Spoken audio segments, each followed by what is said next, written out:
Isabelle Maréchal. Aussi pertinente que touchante. Le docteur Benoît Eppel est avec nous. Je voulais lui parler parce que c'est un médecin de famille. Il est basé en Estrie et je voulais qu'on voit ce que pensent les médecins de famille sur le terrain de toute cette histoire. Là, vous savez, on s'en est parlé hier. Il y a 500 000 patients qui doivent être inscrits d'ici le 30 juin. 500 000 nouveaux patients. Ça fait partie de l'entente qui a été signée entre la Fédération des médecins omnipraticiens du Québec et le gouvernement du Québec. Ça a été une longue négo. Là, je vous referai pas l'histoire. On est tous bien au courant. Ça a été assez douloureux. Et le 500 000 patients, c'est la cible. Et à la clé, il y a une bonification salariale de 2,5 %.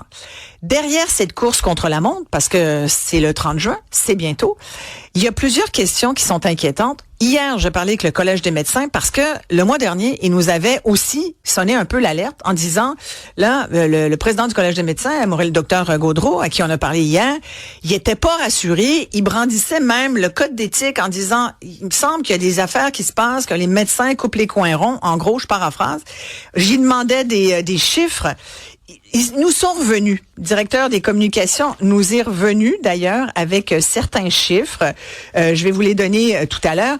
Mais je voulais entendre le docteur Benoît Eppel là-dessus. Parce que est-ce qu'effectivement, en ce moment, il y a comme une course aux patients plus payants de la part des médecins de famille et ce qui pénaliserait certains patients plus vulnérables? Alors, c'est ma première question, docteur Eppel. Merci d'être là, Benoît. Ça fait grand plaisir. C'est une grande question. Je sais, et voilà. Sur le terrain, vous posez toujours des bonnes questions. Mais en tout cas, sur le terrain, je vous dirais que la grande course principale, au-delà des vulnérables ou pas, c'est vraiment le 500 000. Les gens s'organisent pour être capables d'en prendre plus. Pour ce qui est de l'argent qui vient avec des vulnérables ou pas, vous savez, le 75 millions qui a été mis initialement pour nous inciter à en prendre plus, ça s'est fini le 31 mars. Ouais. OK, donc c'était vraiment au début de ça. Et à ce moment-là, c'était si vous en prenez que vous inscrivez à votre nom, vulnérable ou pas, ils vont vous rapporter de l'argent. Si vous en prenez en groupe, ils vont vous rapporter moins d'argent. Alors, on n'a pas vraiment le levier, nous, personnellement, comme médecins, quand on demande à un groupe de patients de dire « Hey, envoyez-moi-en des vulnérables ou des pas vulnérables », parce que les guichets d'accès aux médecins de famille vont envoyer une proportion de gens. Si vous en demandez 100, ils vont vous envoyer une proportion de bien malades, de moins malades, puis de pas malades, parce que sinon, ça peut être très lourd.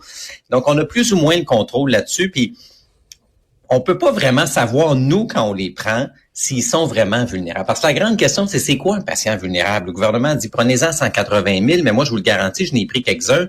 Ceux qui nous annoncent malades, ils sont pas. Puis ceux qui nous annoncent en santé, ils sont parfois en tabarouette.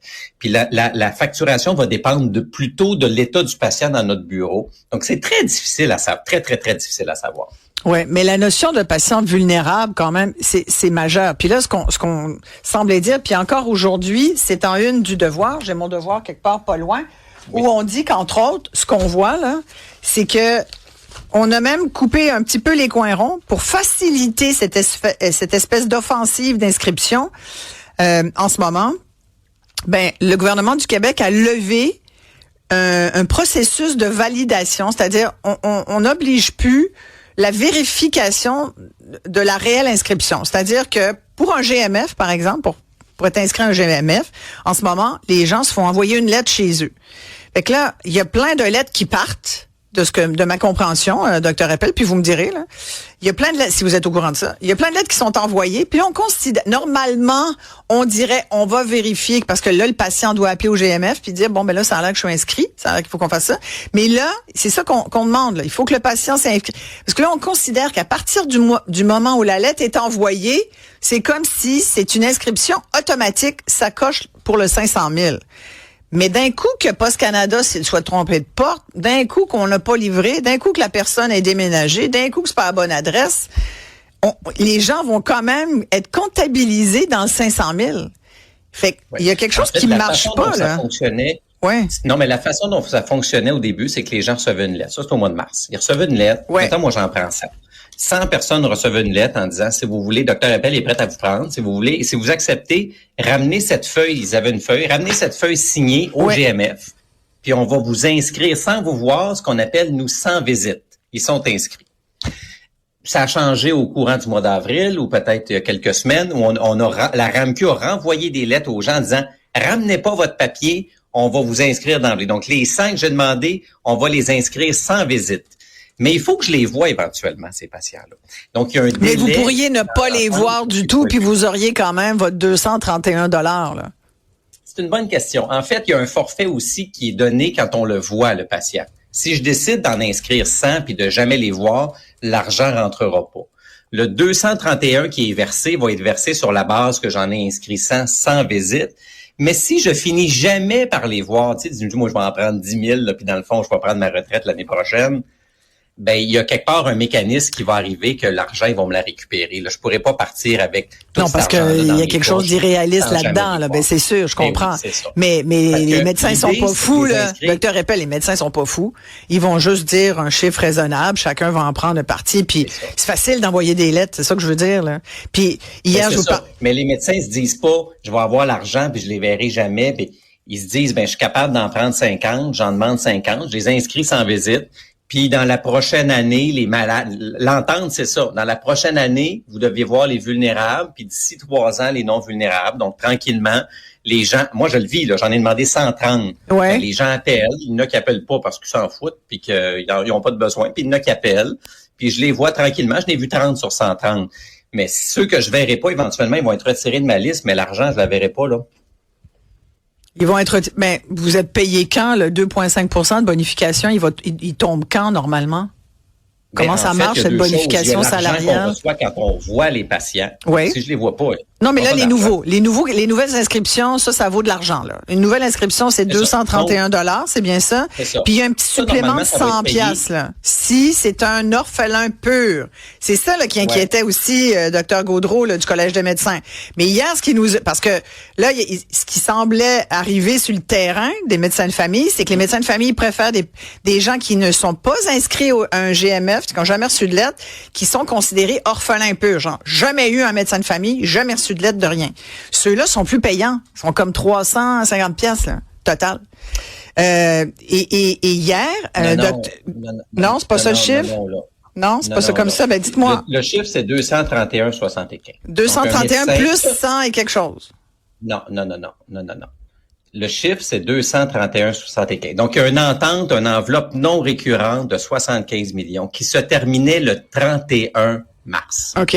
Donc, le médecin qui s'engageait avant ça à prendre, par exemple, des patients orphelins purs aurait eu par patient 231,75. S'il se décide aujourd'hui, le 20 mai, d'en prendre encore, c'est 0. Le 100 $, c'est les inscrits collectifs. Donc, une clinique qui se dit, nous autres, on en prend 1000, ben à la gang, ils auraient eu 1000 fois 100 jusqu'au 31 mars.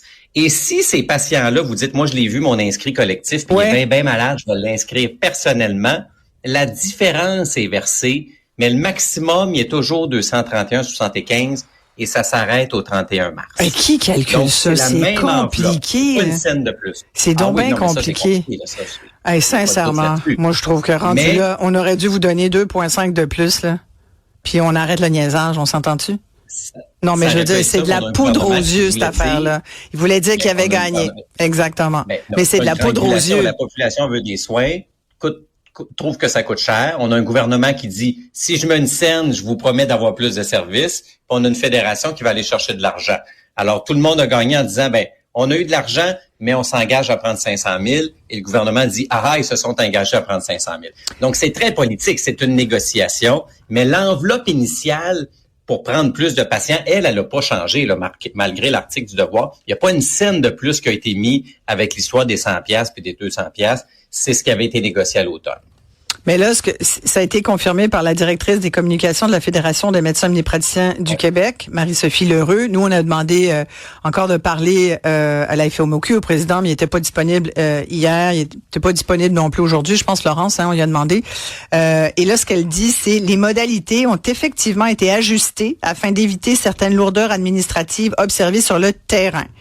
Les patients conservent toutefois la possibilité de refuser leur inscription à un GMF et de se retirer du processus.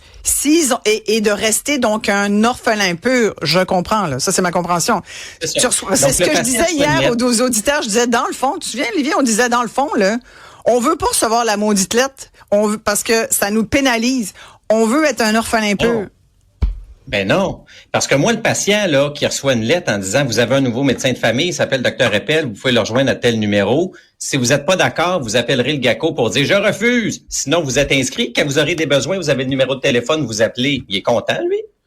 Le Dr Eppel, il est content, mais ça a l'air qu'il y a des médecins qui préfèrent les orphelins purs, Dr Eppel. Ben c'est ça, je dis. Moi, c'est un orphelin pur. Là. Isabelle Marachal, c'est une orpheline pure. Oui. Moi, je décide de prendre une patiente de plus, puis match. L'orpheline pure est plus payante que la personne qui a reçu sa lettre du GMF. Ben oui, mais c'est sûr, parce qu'on veut favoriser la prise en charge individuelle. C'est sûr que les inscrits collectifs sont moins payants. Vous confirmez, Benoît, que les gens qui sont inscrits à un GMF se retrouvent à être pénalisés puisqu'on veut favoriser la prise en charge d'orphelins pires. Fait, comprenez ce que je veux dire? C'est ça que le monde veut, Isabelle. Ben, je sais pas, le monde sont pas contents. Ouais, mais docteur Eppel, les gens, savez-vous ce qu'ils me disent, le monde, là, justement? Ils disent, je suis inscrite à un GMF, puis je peux vous le dire, j'en ai dans ma famille, puis on voit pas plus, on se magasine pareil un médecin quand on a un problème, là, parce que... Mais tu le dis bien, Isabelle. Les gens, ils n'ont pas accès à leur médecin de famille. Ben, mais c'est ça, mais c'est pour ça qu'ils ont mis plus d'argent pour les inscrire individuellement. Pour favoriser l'inscription individuelle plutôt que l'inscription dans un GMF. Bon, ben on espère que ça va bien se passer. Toujours est-il là. Merci, Dr Eppel. Merci bien. Vas-y. On a essayé de clarifier les choses. Je vais quand même vous dire les chiffres officiels de la RAMQ en date du 9 mai. Ça, ce sont des chiffres que nous ont donnés le Collège des médecins en date du 9 mai, donc, qui démontrent que la sortie publique du Collège, nous a-t-on écrit, a fait bouger les choses et qui explique pourquoi le Dr Gaudreault était rassuré hier dans notre entrevue. On dit qu'il y a 475 497 patients inscrits. Ça se rapproche du 500 000. Et 198 802 dits patients vulnérables. Voilà ce qu'on a reçu. On n'a pas eu de nouvelles du M3S, là. Et on n'a pas du ministère de la Santé et des Services sociaux. On n'a pas eu de nouvelles de Santé Québec. Sinon, Santé Québec nous a renvoyé, dans le fond, au ministère de la Santé et des Services sociaux. Bref, c'est tellement bizarre et compliqué d'avoir des informations. Seigneur, on y passe des heures. C'est ce qui serait dans la messagerie. Voilà. Pourquoi faire si simple qu'on peut faire compliqué? Sincèrement, écoute, pour résumer, pourquoi qu'on leur a pas donné 2,5% aux médecins, là, puis on arrête le calcul bâtard, puis les complications, puis le monde qui gère ça, alors qu'on dit qu'on veut réduire la bureaucratie. Et je veux dire, c'est du niaisage. Heureusement, il y a le hockey dans la vie. D'abord, il y a un match ce soir à Raleigh, en Caroline, mais il y a surtout eu hier la victoire de Montréal qui a remporté la fameuse Coupe Walter, le premier championnat de son histoire de la jeune ligue professionnelle de hockey féminin. 4-0 contre la Charge d'Ottawa qui a quand même chargé. Danielle Sauvageau, la directrice générale de la Victoire, est avec nous tout de suite après.